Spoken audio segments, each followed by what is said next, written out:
তার চোখের জল আজকে আপনাদের সম্মুখে আমি তুলে ধরলাম। মানুষ মানুষের জন্য আপনার একটু সহযোগিতা পেলে লোকনাথ হতে পারে ধন্য। আমি বলতেছিলাম নরসিংদী জেলার মনোহরদী পৌরসভার লোকনাথ দাসের কথা। লোকনাথ দাস শান্তিতে এবং পৃথিবীর আলো দেখে করতেছিল বসবাস, কিন্তু হঠাৎ করে নিয়তির এই ক্ষণে তিনি আজ হারিয়েছেন চোখের দৃষ্টি। চোখের দৃষ্টি হারানোর ফলে পৃথিবীটা তার কাছে আজ অন্ধকার। তিনি আজ দেখতে পারেন না কি রয়েছে সামনে, কি রয়েছে পিছনে। তাই তার সম্বল হয়েছে এই লাঠি। এই লাঠির জোর দিয়ে তিনি যতটুকু সম্ভব চলাফেরা করে থাকেন। সে টকবকে এক যুবক, অবিবাহিত যুবক। সে কিন্তু সুস্থ সবল আমাদের মতোই ছিল, কিন্তু হঠাৎ করে তার জীবনে এক দুর্বিষহ দুর্ঘটনা নেমে এলো। লোকনাথ ভাই, আপনার এই কিভাবে এই ঘটনা হয়েছে আমি একটু জানতে চাই। আমার হচ্ছে ব্রেন স্ট্রোক হওয়ার পরে আমার চোখের দৃষ্টিশক্তি চলে যায়। তারপরে চিকিৎসা করেন নাই? চিকিৎসা করছি, বাংলাদেশে বিভিন্ন হসপিটালে চিকিৎসা করছি। তো ডাক্তার বলছে আপনার এই যে ইন্ডিয়াতে চেন্নাই গেলে এই চিকিৎসাটা হয়, এটা বাংলাদেশে আরও হয় নাকি। তা আমি চিকিৎসাটা করলে আমার দৃষ্টিশক্তি ফিরে পেতে পারি আপনাদের সকলে সহযোগিতা এবং দোয়া।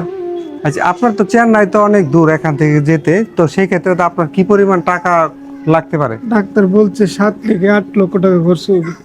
প্রিয় দর্শক, 7 থেকে 8 লক্ষ টাকা তার পক্ষে সম্ভব না, কারণ সে একটি হতদরিদ্র পরিবারের সন্তান। তাই আপনাদের প্রতি রইল তাকে সহযোগিতা করার আহ্বান। সেই আহ্বান নিয়েই আমরা আজকে সমবেত হয়েছি। তানভীর শুভ, যিনি প্রথম এই ভিডিওটি আমাদের সোশ্যাল মিডিয়ার মাধ্যমে প্রচার করে, সে অনেক কিছু টাকা ওর চিকিৎসা বাবদ সংগ্রহ করেছে। আমার সাথে রয়েছেন কন্টেন্ট ক্রিয়েটর সবুজ সিবি, এবং এই মনোহরদী অঞ্চলের অনেকেই তার ভিডিও করে আপনাদের সম্মুখে তুলে ধরেছে। আসলে 10 মিলে করি কাজ, হারি জিতি নাহিলাত। আপনার যদি 10 টাকা করে দেন, যদি 100 লোকে 10 টাকা দেন, কিন্তু ওর হয়ে যাবে 1000 টাকা।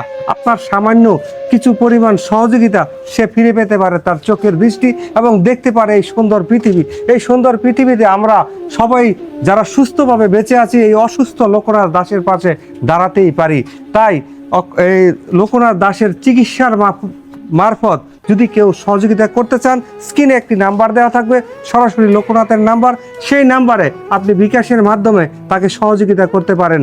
আমরা পৃথিবীর সুন্দর আলো বাতাস দেখতে পাই, কিন্তু লোকনাথ কিছুই দেখতে পাচ্ছে না। টকবকে যুবক, সে যদি এই দৃষ্টিশক্তি ফিরে পায় এবং সুস্থ সুন্দর জীবন ফিরে পায়, সেই কামনা করছি।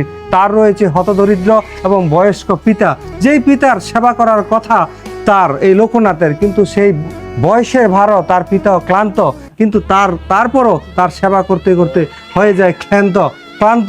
তো আপনাদের